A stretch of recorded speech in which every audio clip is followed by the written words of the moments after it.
भक्तामर का सबसे प्रभावशाली काव्य। प्रातिहार्य में भी सबसे प्रभावशाली प्रातिहार्य भामंडल कैसा होता है, क्या इसका प्रभाव है, पहले मैं चाहता हूं आप पहले इस काव्य को शुद्ध पढ़ लें। शुंभक प्रभा वलय भूरि विभा विभोस्ते।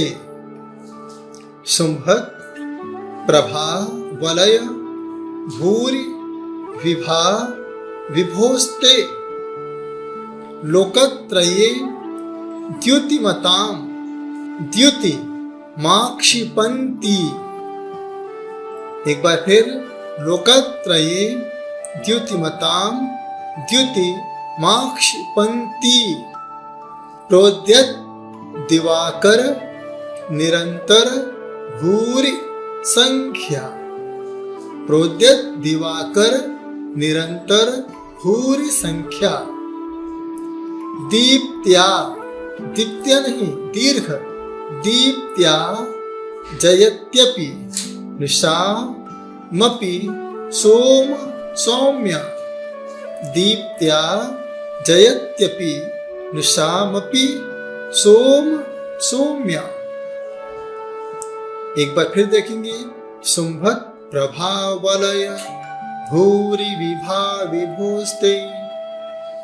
लोकत्रये द्युतिमतां द्युतिमाक्षिपन्ति। प्रोद्यत दिवाकर निरंतर भूरि संख्या। दीप्त्या जयत्यपि निशामपि सोम सौम्या। अब आप इसे पूरे मनोयोग के साथ संगीतमय रसपान कीजिए। शुंभक प्रभा वलय भूरि विभा विभोस्ते। लोकत्रये द्युतिमतां द्युतिमाक्षिपन्ति। प्रोद्यत दिवाकर निरंतर भूरि संख्या। दीप्त्या जयत्यपि निशामपि सोम सौम्या। शब्दार्थ। शुंभक दैदीप्यमान, प्रभा वलय उत्कृष्ट, आभा वलय भूरि प्रचुर, विभा कांति, विभो प्रभु, ते आपके, लोकत्रये तीनों लोकों में, द्युतिमतां कांतिमानों की, द्युति कांति को, आक्षिपन्ति तिरस्कृत करने वाली, प्रोद्यत उत्कृष्ट उदित, दिवाकर सूर्य, निरंतर अंतर रहित, भूरि संख्या प्रचुर संख्या, दीप्त्या कांति से, जयति जीत रही है, अपि भी निशाम रात्रि, सोम चंद्रमा, सौम्या सुंदरता। अब आप अर्थ की ओर चलेंगे। हे प्रभु, आपके दैदीप्यमान देह की उत्कृष्ट आभा वलय की प्रचुर कांति को प्रभा मंडल कहते हैं, जो तीनों लोकों में पाए जाने वाले पदार्थों के तेज को तिरस्कृत करता है, तथा उदीयमान सूर्यों की विपुल संख्या के प्रकाश के तेज को और चंद्रमा की सुंदरता को भी जीतता है। आभा मंडल के बारे में, प्रभु के भामंडल के बारे में यहाँ मानतुम स्वामी प्रकाश डालते हुए कहते हैं, हे प्रभु, आपके समोषण में दिन और रात का पता नहीं चलता है, क्योंकि ये आपके आभा मंडल का प्रभाव, यह आभामंडल का इतना प्रभाव कि हजारों सूर्य भी आपके सामने फीके, चंद्रमा से भी ज्यादा शीतलता हे प्रभु आपके पास है। जहां जिनेंद्र भगवान विराजमान है, वहां जो श्रावक सामने आके खड़ा हो जाता है, उसे अपने साथ भाव दिखने लगते हैं। मैं पहले क्या था, उसके पहले क्या था, और उसके पहले क्या था। एक वर्तमान भाव कि समय आगे क्या होगा, और 3 भविष्य, इसके आगे क्या बनूंगा, उसके आगे क्या बनूंगा, और उसके आगे क्या बनूंगा। यह 7 भाव जिनेंद्र भगवान के आभा मंडल के सामने, भाव मंडल के सामने सभी भव्य जीवों को दिखना प्रारंभ हो जाते हैं। इसीलिए तो हमारे जैन आगम में लिखा है, दर्शनम देव देवस्य दर्शनम पापनाशनम दर्शनम स्वर्ग सोपानम दर्शनम मोक्ष साधनम। भगवान के दर्शन करने से आपके जीवन का दर्शन हो जाता है, आपके जीवन में जीवंतता आ जाती है, आप अपने जीवन को जानने लगते हैं। इसलिए कभी जब कोई जैन संत आपके सामने से निकले, ये मान के चलना कि संत का भामंडल का प्रभाव आपके जीवन में पड़ने वाला है। और जब कभी संत आपसे कहें कि आपको नहीं जाना है, बिल्कुल आगे की यात्रा मत करना, कि उनकी भामंडल में, उनकी आभामंडल में महसूस हो रहा है कि कुछ घटना, दुर्घटना घटने वाली है। जब उस आभा मंडल की बात हम मान लेते हैं तो हम बड़ी बड़ी घटनाओं से बच जाते हैं। एक बार और याद रखना, जब कभी आप सफर करते हैं, रास्ते में संत दिख जाते हैं, आप तुरंत गाड़ी से उतर जाना। उतरने के बाद आप 3 परिक्रमा लगाना। परिक्रमा क्या है? एक आभा मंडल है। इसलिए हर धर्म में परिक्रमा लगाने के लिए कहा गया है। जब परिक्रमा लगाते हैं तो आपके अंदर की ऊर्जा ऑटोमेटिक पॉजिटिव हो जाती है। हमारी बॉडी के अंदर भी 7 चक्रास हैं, जैसे हम सबसे पहले मूलाधार कहते हैं। जहां पर बैठे हैं, बैठने वाले स्थान को मूलाधार कहते हैं। वहां पर लम बीजाक्षर है, बस नाभि से 1 अंगुल नीचे यहाँ पर स्वाधिष्ठान चक्र है, वहां पर वम बीजाक्षर है। नाभि से 1 अंगुल ऊपर यहाँ पर मणिपुर चक्र है, यहाँ पर रम बीजाक्षर है। हृदय चक्र पर यहाँ पर यम बीजाक्षर है। गले पर ये विशुद्धि चक्र है, यहाँ पर हम बीजाक्षर है। इसके बाद ये आज्ञा चक्र है, यहाँ पर अम बीजाक्षर है। और जो सहस्त्रार चक्र है, यहाँ पर ओम है। इस प्रकार से 7 चक्रास जब पॉजिटिव चलते हैं तो हमारी सोच पॉजिटिव हो जाती है। यह चक्रा जब नेगेटिव चलते हैं तो हमारी सोच नेगेटिव हो जाती है। इसलिए अपने जीवन को पॉजिटिव बनाने के लिए मंदिर में प्रातःकाल जाइए और परिक्रमा लगाइए, पूरे दिन को सकारात्मक बनाइए। कभी कोई संत आपके यहाँ आते हैं, आहार करने के पहले आप 3 परिक्रमा लगाते हैं तो संत की पूरी ऊर्जा आपके साथ हो जाती है। शादी के समय 7 परिक्रमा लगाई जाती है। 6 परिक्रमा तक लड़की आगे होती है और 7वीं परिक्रमा में लड़का आगे हो जाता है। तो यह 7 परिक्रमा संसार को जोड़ने की भावना का नाम है।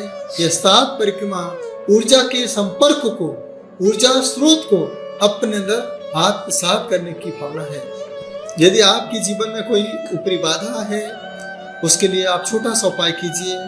गेहूं, उड़द, चावल या जौ, ज्वार, बाजरा, इन 5 धान्य का आटा बना करके एक दीपक बना लें। उस दीपक में पाव सेर सरसों का तेल भरकर 11 बार भक्तामर के इस 34 नंबर काव्य का पाठ करें।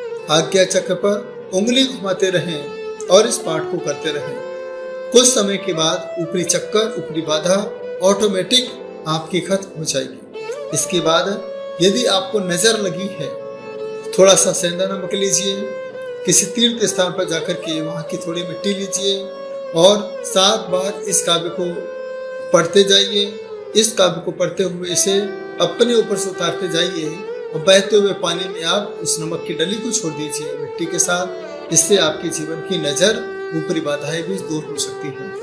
इसके बाद यदि आपके जीवन में लग रहा है कि कहीं से भी कोई रास्ता दिखाई नहीं दे रहा है, जीवन भर चक्कर लगाते रहे लेकिन उस चक्कर का कोई भी प्रभाव हमारे जीवन पर सकारात्मक नहीं पड़ा, तो आप सबसे पहले अपने कदम भगवान के द्वार तक लेके जाइए। जितने साल के हो गए उतनी परिक्रमा हर अमावस को लगाइए। 11 अमावस तक आप तीर्थंकर प्रभु की परिक्रमा लगाते जाइए।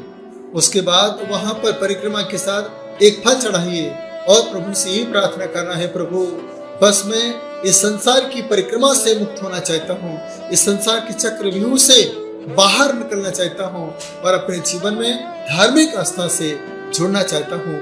हे प्रभु रक्षा करो। इतना बोल करके आप प्रभु की परिक्रमा लगाएंगे, आपकी मनोकामना अवश्य रूप से पूर्ण होगी। इसके अलावा जिनके सिर में दर्द रहता हो, असहनीय वेदना हो, जिसका कोई समाधान कहीं से भी प्राप्त नहीं हो रहा हो, तो सिर के दर्द को मिटाने के लिए भी यह काव्य अपने आप में एक बहुत प्रभावशाली है। आप इस उंगली से इस पॉइंट को, जिसको आज्ञा चक्र कहते हैं, काव्य पाठ पढ़ते जाइए और क्लॉकवाइज घुमाते जाइए।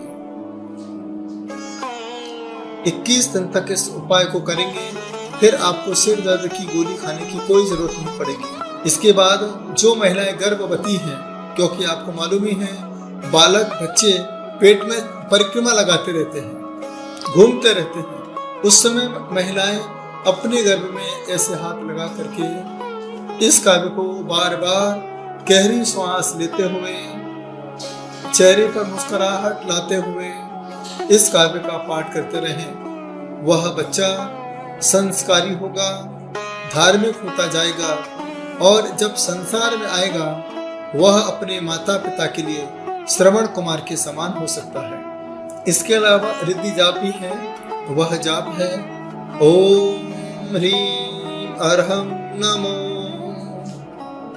खेलो सही पत्ताणम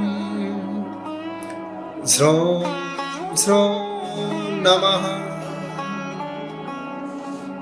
मंत्र जाप ओम नमो ह्रीं श्रीं क्लीं ऐं ह्रौं पद्मावती देव्यै नमो नमः स्वाहा।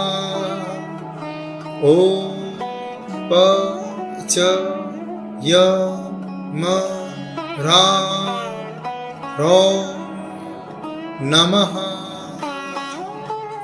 श्वेत वस्त्र पहनकर उत्तर दिशा की ओर मुंह करके मंगल कलश लेकर पद्मासन मुद्रा में गुग्गुल की धूप खेते हुए अपनी गर्भ रक्षा के लिए इस मंत्र काव्य के साथ जाप करते हैं। गर्भ की रक्षा होती है, संसार का भाव भ्रमण अपने आप छूटना प्रारंभ हो जाता है। जो आत्म ध्यान करना चाहते हैं, आत्म ध्यान करने वालों के लिए ध्यान की एकाग्रता को बढ़ाने के लिए यह जो 7 चक्र हैं, 7 पॉइंट हैं, आप विचार करें, ध्यान करें, चिंतन करें। एक सूर्य में इतना प्रभाव है, एक सूर्य इस सृष्टि को रोशन करता है। हमारे बॉडी में तो 7 सूर्य हैं, तो हमारे शरीर का प्रभाव कितना होगा। यह शरीर इस आत्मा के साथ परम गति को पाकर के परमात्मा हो सकता है। तो आप 7 चक्रों पर एक एक दिन एक एक चक्रों का ध्यान करें। सोमवार को आप मूलाधार का चक्र का ध्यान करें, मंगलवार को आप स्वाधिष्ठान चक्र का ध्यान करें, बुधवार को आप मणिपुर चक्र का ध्यान करें, गुरुवार को आप अनाहत चक्र का ध्यान करें। इसके बाद शुक्रवार को आप विशुद्धि चक्र का ध्यान करें, शनिवार को आप यहाँ पर आज्ञा चक्र का ध्यान करें और रविवार को आप सहस्रार चक्र का ध्यान करें। एक एक दिन एक एक चक्र का ध्यान करेंगे तो आपका संसार का भ्रमण रुक जाएगा और अपनी आत्मा में रमण करना प्रारंभ करोगे। यह परमात्मा की वो ऊर्जा है जिस ऊर्जा का नाम भामंडल है। आप उस भामंडल को महसूस कर सकें और अपने आभा मंडल को बढ़ा सकें और संसार के इस चक्र के साथ जुड़ करके आप अपने आत्म चक्र को सिद्ध चक्र के समान बना सकें। यही भावना के साथ यह 34 नंबर का भी आपके बीच में रखा है। आप इसे आत्मसात करते हुए आत्म साधना की ओर आगे बढ़ें। प्रेम से सुना, अनुग्रहित हो। ओम नमः।